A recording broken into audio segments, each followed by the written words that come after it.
For the critical learning task one, I decided to make a makerspace exploration presentation for educators to think about critical investigation into inquiry and liberatory design thinking in the maker environment. I really liked making using Genially and creating a very green presentation in a way where we extend makerspace realities to the outdoors as well. Essentially, what I did in here was I tried to highlight what it means to have a maker mindset. So, what are an example would be if you're thinking of gardening and designing a sustainable garden with a minimum of 3 plants in a pot, ensuring that these plants can coexist, cooperate to grow, and be harvest ready at most times of the year. I wanted to use this example to show how maker mindset, maker movement, and pedagogies of maker spaces are connected. So, to develop maker mindset, some critical questions that educators could ask themselves are: what are some combinations of plant types we can use? What seasons do they grow in? How many sustainable gardens should we start with? What what learning am I looking for through this gardening process? What really stood out for me while doing this critical learning task was the idea about maker movement.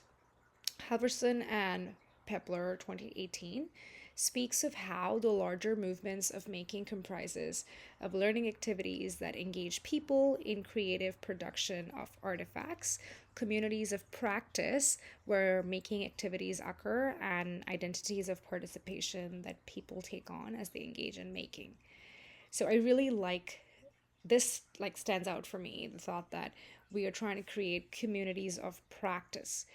As a person who is still developing a maker mindset, I think I have learned it's essential to be open to the idea of failing, because with a maker mindset, mistakes are not failures, they are learning experiences that are often just as, if not valuable, than success. And the entire joy of maker space is about playing, doing, failing, and learning.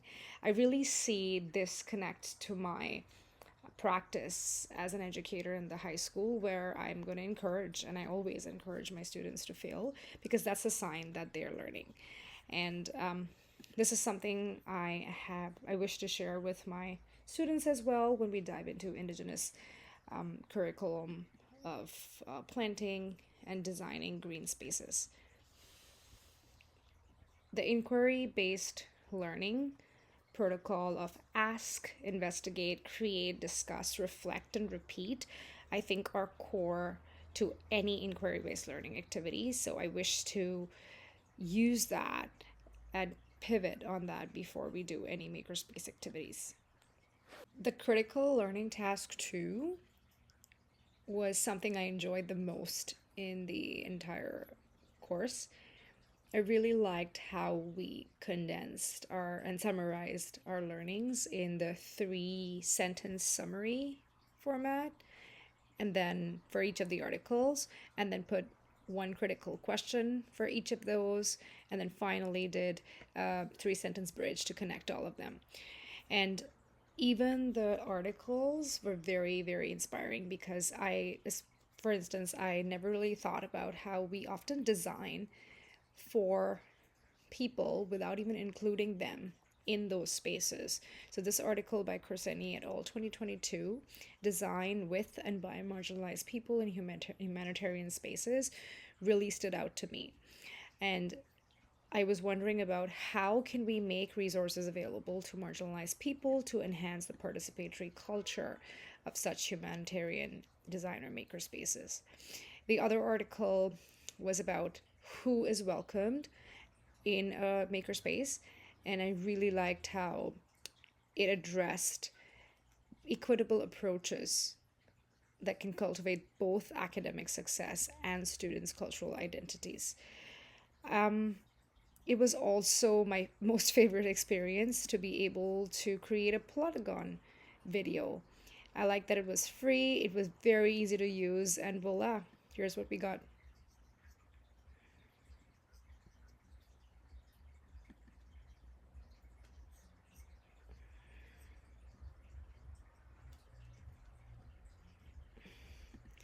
It was a great experience to use gestures and create a dramatic presentation of what I learned. I focused on intersectionality in CLT4, creating a digital poetry piece using sound from Suno and images generated on Copilot with macro prompting and for some cases micro prompting, and I edited it on iMovie. Essentially, this was looking into race, gender, identity, intersectionality in the maker environment. And I keep coming back to the wheel of privilege and power, and this makes me recognize that sometimes as an educator in a classroom, I don't know where my students are coming from. So it's essential for me to go back to this. I have a printed copy of this in my classroom so we all can look at it and come into a space where we acknowledge that we all are coming from different intersectionalities. One scholarly work particularly stood out for me, and I try to create Copilot image to highlight that. That is here. Gone are those days when history was to rote learn dates. Cristo and De Luca 2018 reinstate that now history is about teaching the students to study what led to and to analyze events that add meaning to those dates. What aspect of mankind's value are we examining here? Oftentimes, when we talk about theory in a science classroom, we talk about who did what, and there goes the narrative of who had to lose what for the research to happen. So I'm glad that talking about inclusive makerspaces keeps the room open for conversations on, well, there was advancements, but at the cost of communities which are marginalized.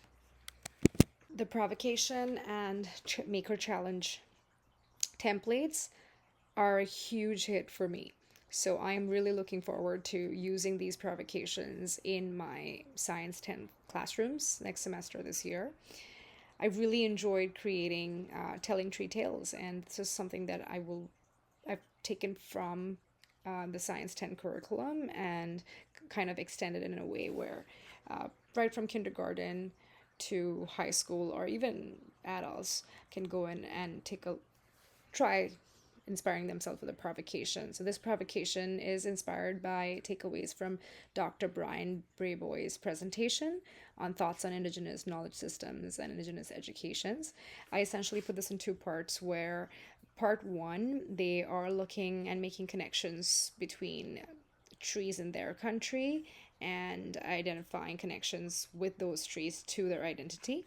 And part two looks at connections that learners can make to the standing people of the trees of Canada, and they can also use like a handbook that I created for this. There's low tech, no tech, and high tech options for this, and I'm just so inspired by having this template, and I think that it's as master's program students we're doing this, but this is something that we can bring into classrooms, especially in science classrooms, because they're often creating their own experiments in their own little ways, and it would be helpful for them to demonstrate how their learnings could also inspire other people, and they could probably teach it to somebody else. So this was a great experience for me, and it gave me a template of something that I can do to create maker spaces in my classroom more into the scientific realm. Critical Learning Task 7, I attempted to make a movie trailer endorsing how XR technology and AI should be used in inclusive maker spaces at school to make materials more accessible. And this is a scholarly work that stood out for me. XR offers opportunities for students with accessibility challenges to experience activities like climbing virtual tours at a museum and gaming that requires movement by using teleportation and locomotion in the XR virtual worlds. I'm looking forward to using Bead.io that I used here to first create a script and added it there, and for most parts of it, it generated images. I look forward to using this technology in my classroom where students can add visuals to their thinking. For instance, they could think of how an atom works, and instead of presenting it in their own words, they can create a script, and the script could play at the back. They could choose the voice of the narrator, and then they could add visuals to explain that. It takes away the fear of presentation, and at the same time makes creates more opportunities for people to feel that they can put their words through in a way that does not make them feel like they are being present in to an audience where they're having a harder time to express themselves. Discussion boards have been such a delight, with everybody getting in there and posting the bonus CLTs that they performed or went to makerspaces. I went and wrote about the beading makerspace at our school, which is something that we're working on to create a connection between non-indigenous and indigenous peoples working together for truth and reconciliation with beading. And I really liked how there is a final product that people can take home, which is a motive for a bigger purpose and a bigger meaning, like this red dress earring, creating awareness for missing Indigenous women. And I also like that there is a culture in this makerspace. Oftentimes, makerspaces are about growth and creativity, and we may forget that it's important to leverage cultures that these learners are bringing in. So the culture of Indigenous peoples, perpetuating in the thought process that is the foundation of the beading makerspace, really made it very unique for me. And I really liked how it was very simple, where you choose a pattern, you follow the instructions, you check in with each other's, and you keep beading to make your final product. And while that goes on, you have conversations. After all, learning takes time and patience, as First Peoples principles of learning state.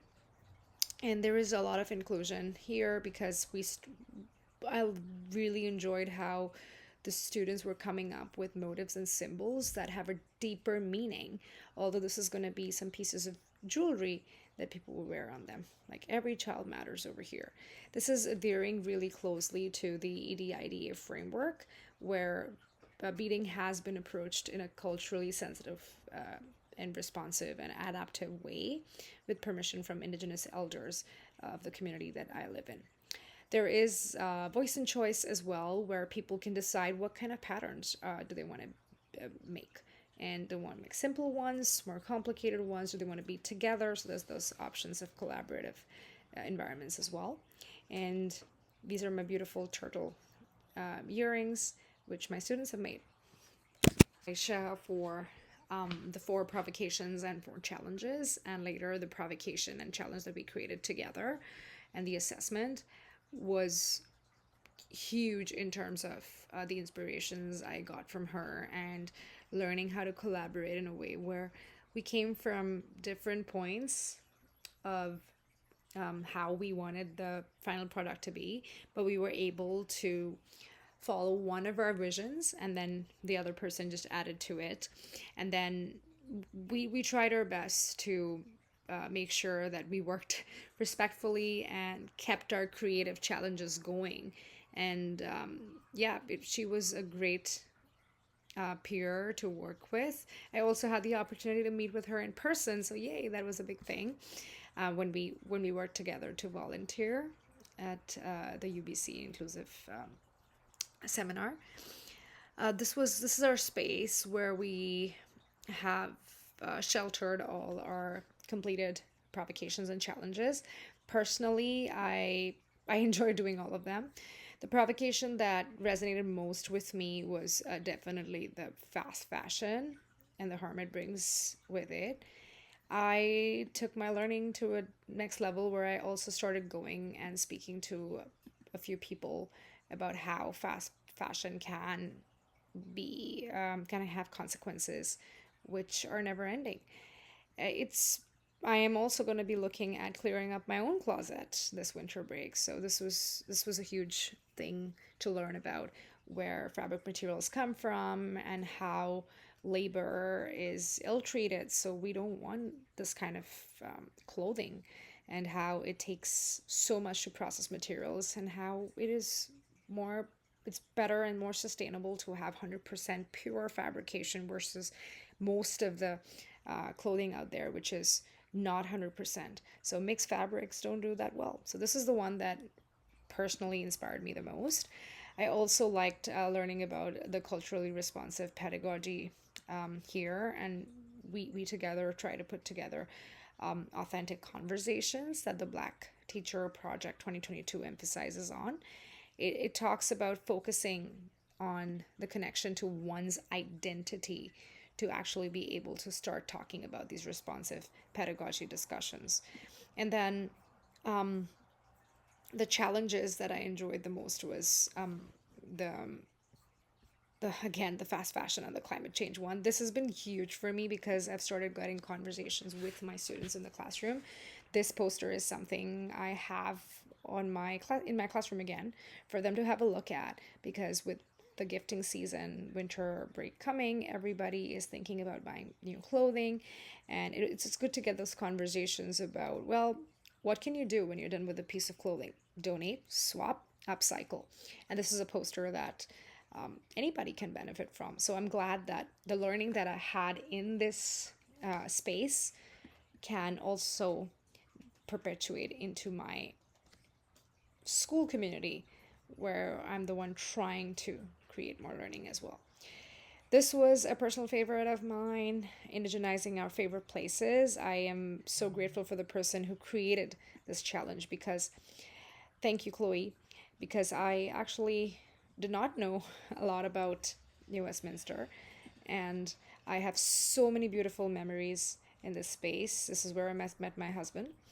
And so, yeah, I enjoyed creating this map wherein I am able to actually, I've never used Padlet in a way where I was able to map things, and I'm looking forward for my students to do this, to do like identity projects, because they can actually use Padlet and map things about them, and this is something that comes up right on the search. And it's interesting because while I am in the west of Canada, there is our beautiful Aisha in the east, and she also has her places marked up here. So in Padlet, where everybody can contribute together and learners can see where they are. And also, if you change the view of the Padlet, then you're able to see the streets and the communities. So I found this very interesting, this challenge. I personally enjoyed doing the Scratch game. It looks easy, but it was really, really challenging me because I have done coding in school, but then I never enjoyed it because I felt like I used to get lost in the letters, and to able to like visualize this is huge for me. I'm hoping to take this into my classrooms in a way where students can start creating games around atoms and their subparticles, and how electrons and protons repel each other, and how when you have a positive and positive, sorry, when electrons and protons attract each other in a way, but they also repel. So I'm hoping my students will challenge themselves and try to create a game that could be their final summative assessment piece as well. So this was huge for me. I enjoyed it. I really enjoyed it. And I also learned a lot from the environmental racism and First Nations water crisis here. I have heard about these stories. I can't even believe this is Canada is a first world country, and we are having challenges with access to safe drinking water for the people who are indigenous to these lands. So this moved me a lot, and I've done my reflections where I've expressed a lot about the personal connections that I have to this, and how unsustainable it is for humans, how unsustainable it is for the planet, and how unsustainable it is for even mankind, and just how our mentality is. We also worked on creating a collaborative challenge together.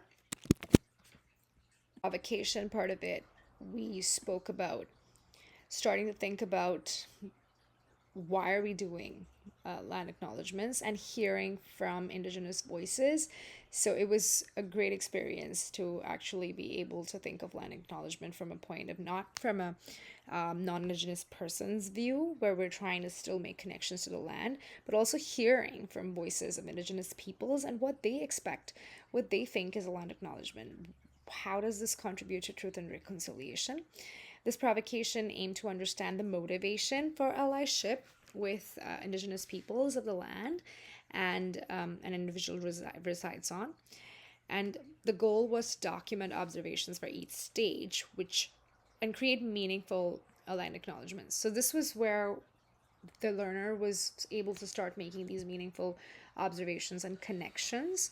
Again, hearing and identifying with things that Indigenous voices around us are having to draw our attention to. So that was a great thing. We try to have, again, low tech, no tech, and high tech options. So there's Raven Trust, very inspiring. I am looking forward to again doing this with my class at the beginning of semester 2, so they can start thinking about, why are we doing land acknowledgements every day in the classroom? Why are we doing it in our school community? Why is it important? Do they have a role in it? So this is where I'm hoping my students are able to make connections, draw connections to the importance of land acknowledgements. That's it. And I feel like this is something that I can directly just take to my classroom, so I benefited a lot from this one. And this connects really well with our challenge, wherein we actually get into creating a territorial acknowledgement, something that is more meaningful. And we're still trying, but at least there is a little bit more meaning to it as we go ahead. And this has been beautifully connected to language and literacies, mathematics, science, environment, history, and geography, where it could be cross curricular. At the same time, we're analyzing what's happened in the past. And Aisha's idea was to actually put this together in a way where it would be a digital storytelling. So, storytelling is huge for the Indigenous community. It is what adds meaning to their intergenerational stories of roles and responsibilities and connections to the land. So, digital storytelling is connecting the aspect of storytelling, which is meaningful to Indigenous communities and mankind. And we are in such a tech era, so we're bringing the digital space as well. And students are able to try new technologies to create a meaningful land acknowledgement here. For assessment, we decided to have rubrics. One is a 4-point rubric where they are the assessor. I think this could be a more self-assessment, where you're thinking about understanding land acknowledgements, making personal connections, creating a land acknowledgement, and stages of creating a land acknowledgement. It is something that we're still trying to do. So I think it's helpful to have a assessment where it could be self-assessed by learners as they dive in deeper and attempt to make a land acknowledgement, or a space of inspiration, celebration, laughter, joy, learning, failing, and inspiring again and repeating the process. I really like how we come together to model what equity, diversion, inclusion, decolonization, and anti-racism framework looks like. And that is exactly what our discussion boards are. And when we offer feedback to our peers, it's always constructive in a way where they can stretch themselves. But we don't forget to celebrate that it takes a lot of work to get this work done. So I think I learned a lot through seeing my peers' work. And sometimes I felt that I was stuck and I was not able to get any inspiration to, start the CLT.